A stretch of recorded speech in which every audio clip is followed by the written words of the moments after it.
All right. So today I want to talk about real quick, short video. I want to talk about the biggest off-season additions for the Chargers, in my opinion, for the 2025 season. Now, this is probably going to be drastically different outside of a couple than most people's list. A lot of that comes down to draft hype and everything else. But to me, these are the five biggest players that are going to create the biggest impact in this specific 2025 upcoming season.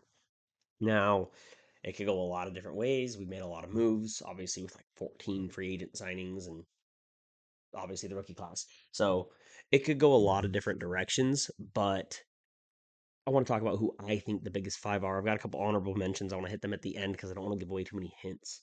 Now, first and foremost, this does not count any re signings or extensions. So if you were on the team last year or getting extended and you had another year of the contract, that does not qualify. So no Denzel Perryman, no Khalil Mack, no Elijah Molden, nothing like that. So I'm going to kick it off with number five. This might catch a little people off guard. Might not, who knows? But I'm going to kick it off with Jamari Caldwell. Now, I really like Jamari Caldwell. I think he's got great upside and a really good floor. Now, I don't think he has Hall of Famer potential. I just don't see that. In fact, I see a lot better chances of him not making it through his second contract and really retiring after his rookie contract, like Nas Adderley. Um, his whole story of not falling out of love with football and quitting football and then coming back to it and everything else, and then just seeing him at the podium when he has these introductory press conferences. I really like Jamari Caldwell, but I don't think that he's the type of guy who's going to be in the NFL for an extreme amount of time, unless it's really all about. Because to me, that's what his demeanor says. This was the best career path and best career opportunity, good chance to make some good money. I walked away from it. I realized that I wasn't going to make as good of money doing anything else. So I'm coming back to work. Everything about his press conferences was this is a job. And I don't mind that. I really don't. Maybe he plays through his second contract, makes a shit ton of money on a second contract, then walks away from football. I don't care. That's enough for me. If I get top 32 defensive tackle, so just a good defensive tackle one in the NFL. If I get 2 seasons of that, you're worth a third round pick. So prove me wrong, Jamari Caldwell. Prove me wrong. But either way, I like the player itself. And at the position of need, yes, we signed a bunch of people who could fill roles. Like Deshaun Hand could absolutely outperform him. Naquan Jones could outperform. Like they could do it. I just see Jamari Caldwell coming in and providing the pass rush aspect of things, even though he didn't do great at it last year, that we need. And I think his floor as a run stopper is so incredibly important for our team and what we need, and how Jim Harbaugh wants to play football. That I think he just doesn't want to get bullied in the trenches. He doesn't want to get beat up in the trenches. That's his whole identity is win at those points of attack. And so I think Caldwell is just he's going to be a meaningful player to us. So that's my number five. That's my fifth most important player, and I think he's going to get some serious snaps. Now, next up, this is where it got a little tricky here. It was not an easy top five to make, but I went with Trey Harris. Now, maybe it's the fanboy in me. Maybe it's this is the only player I wanted all offseason, and we actually landed him, and I can't believe it actually happened. But we need an next receiver. Mike Williams is going to play in those packages. Trey Harris has a wider range of skill sets, maybe not today, but ceiling wise than Mike Williams has to me. Obviously, we don't know how Mike's going to actually come back from the injuries. Coming back to play with Justin, I think he's going to catch some incredibly meaningful balls for us. I think Trey Harris is going to do more for the offense. I think he's going to do more for Lad. Um, and I think that he's just going to give us a level of security, especially in the middle of the field. Yes, I know he's playing on the boundary, but I think he's going to come across the middle of the field a lot. I think his size advantage is enough to win. He's so good at beating man coverage that's desperately what we needed. And so I have a hard time seeing Trey Harris. Not, I'm not saying he's going to come out here and catch 100 balls, get 125 something targets. I don't think that's the case. I don't think he's going to step in and be our wide receiver one, but I just think he's going to be incredibly important. I think he's going to be more involved in the offense than a Jordan Addison type. Not better than Jordan Addison in his rookie year, but think of Philadelphia. how they have AJ Brown and Devonta Smith. Now AJ Brown gets the majority of the targets. He is the showpiece in that offense. And because of that, Devonta Smith eats a lot. And Devonta Smith is an incredible player who does not have an NFL body. And he's just so damn good that he makes it work. Now I think we're going to have the opposite situation. I think Trey Harris is going to play the AJ Brown role, but Lad McConkey is going to be the focal point of the offense because he's does a lot of the same things to win that Devonta Smith does, but with a more NFL sized body. And so I think Trey Harris then is going to be the beneficiary of that. And because I think he's going to build trust with Justin Herbert incredibly quickly.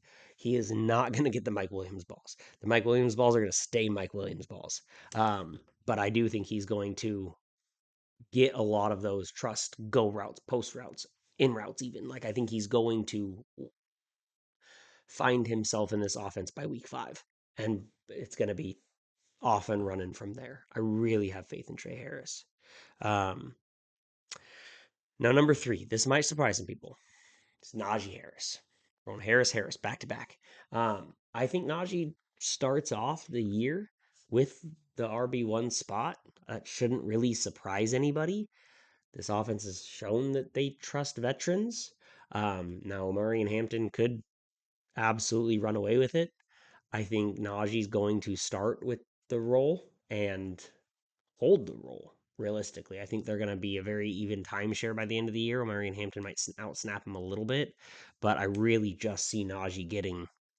So I think we're going to run the ball so much, and I think Najee does enough behind this offensive line and in this scheme, and with Justin Herbert as his quarterback and the threat of the pass, and the play action game. I really think that Najee Harris performs well enough in his role to maintain the level of contribution that we should have expected before the Marion Hampton draft pick. Um, and I'm okay with that. Perfectly okay with that. I'm perfectly okay with him getting David Montgomery level of touches, maybe a little bit more. Year 1. Let's think year 1, Dave Montgomery and Jahmyr Gibbs. That's an incredibly valid comparison, not in skill set wise, but in usage. I think that makes a tremendous amount of sense. And I think that's a fair thing to say. I think we're going to get a decent comp pick for Najee next year, hopefully. I mean, we did the same thing with JK this year and haven't gotten a comp pick yet, but we'll see how everything plays out. So I do think that happens. Last year when we went and signed J.K. Dobbins and Gus Edwards, I had been J.K. Dobbins all offseason long before free agency had opened last year. And so I had supreme confidence that that would end up being J.K.'s role and that Gus wouldn't do much more than he ever did in Baltimore, which is a rotational running back, outside of a good stretch for about 8 games the year we signed him. But outside of that, I really get the opposite feeling this year. Feel the feeling that Najee is brought in to be the RB1 like Gus was, and he's not going to lose the job like Gus did. Um, and I'm okay with it. If it means we have a successful running attack, I don't give a damn if our draft picks are fully utilized in year 1. Omari and Hampton's going to be a top 12 ish NFL running back by next year, and I'm okay with that. And I mean 2026. And I'm okay with that. I don't need him to be carry all the workload. I need him to be a consistent and strong part of our offense. I don't need him to be the entire running game. That doesn't value or justify a first round pick to me. That's not what I'm looking for. I want a strong running game. And if Najee Harris was good enough to do it, and Amari and Hampton means we don't miss a beat when Najee Harris isn't on the field, I'm okay with that. If that means we have more depth for injuries, I'm okay with that. Like, I'm perfectly okay with that situation. And I just think Najee's going to have a career year. Um, so, yeah, he's my number 3. Number 2, this might catch some people off guard. Number 2 is Dante Jackson. And here's why. He has to. He has to. He has to. Christian Fulton last year, by my expectations, by my perception of things, was a disappointment. But well, how much money we spent on him? It was a win. But it wasn't enough to make us a top tier secondary. Now we go sign a Rasul Douglas, this all changes. But I desperately think we need help in the secondary. I don't think Dante Jackson's even close to good enough. I cannot believe that this is the secondary that we have rostered at this point in time with Cam Hart's injury history. Um, whether it's positive impact or negative impact, I think Dante Jackson is going to be the biggest contributor to how the secondary and this defense performs this year. And I really hope it's positive because he has to, because otherwise I see this defense regressing dramatically. And the only saving grace we have, in my opinion, is the trio of safeties. Have to have it. Have to have it because Elijah and Alohi, we obviously know what Derwin's going to do. But Elijah coming off the injury and everything, we need the corners to be able to hold up because there's only so much that the safeties can cover up. Now, Elijah could play some slot. They could slide Heeb out. They could use Elijah a little bit in some of those rotational packages, the way that Minter does. I could see it happening. But if Dante Jackson is hot garbage, we are SOL. Because Benjamin St. Just, I'm sorry. Prove me wrong, Ben St. Just is hot garbage. So fingers crossed that I'm totally wrong. And then number one, this should be everybody's number one if it's Omari and Hampton because you have that vision for him.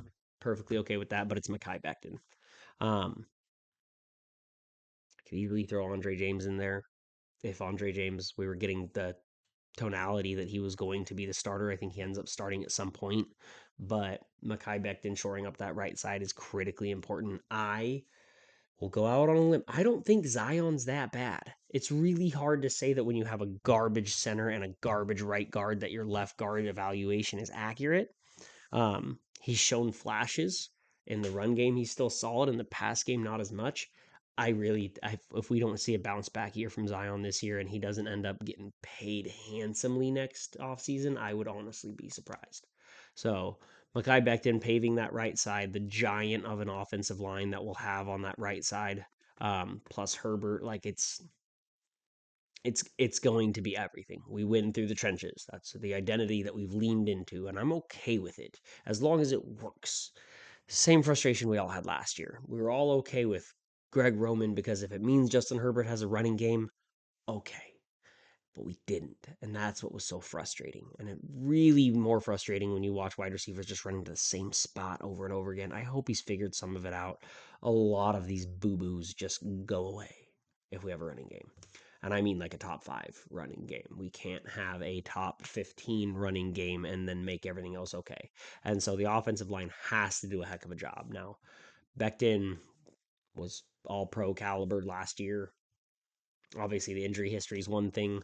Obviously, it was a flash in the pan year with the Eagles, but his contract reflects that he didn't get paid. I've been a stud my whole life money, which is good to see, but we need him to perform at that same level. If he doesn't, obviously, we have the same issues that we had last year. But I think if Andre James ends up winning the center job even halfway through the year, Becton on the right side, Zion improves on the left side, just with better center and right guard play, I have a hard time seeing us not be able to handle that. Worst case scenario, I'll just learn how to handle a stunt and I'll be fine. I'll be fine. I'll be fine. That's all I need. So, my guy Becton, absolutely, it, as Jim Harbaugh loves to say, the offensive line affects every other position. We need it to work because as fans, if you're gonna keep promising me things, just hold up your end of the bargain a little bit.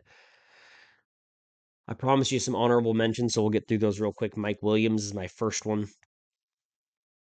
I do think he has a role in the offense. I don't think he comes in and he's an immediate full season starter, plays more than 70% of the snaps. I have a hard time seeing it. I see him having an important role. I just don't think the usage reflects enough for me to have him in my top 5. Number 2 is Omari and Hampton. I talked enough about him during the Najee Harris signing. I think he's still one of the best positions for the future, best prospects on our team for the future. But for 2025, I just don't see it as much because I think Najee will carry so much weight. And last but not least is going to be Tyler Conklin. I think Tyler Conklin actually has a really solid year, especially depending on if Trey Harris doesn't come along as fast.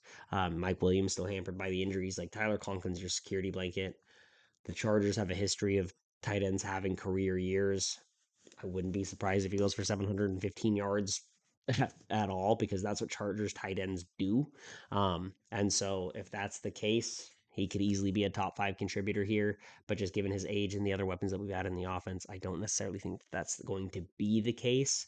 But I have a hard time believing that he doesn't catch 50 balls for 555 yards, somewhere in that range. That's my ballpark for Tyler Conklin. 3, 4 touchdowns, depending on how everybody else progresses. So I see him having a really solid year, not a career year, but I wouldn't be surprised if he proves me wrong too. So we'll see. Obviously, we need a lot of these guys to hit to make the roster improvements that we need to contend the way that we want to this year.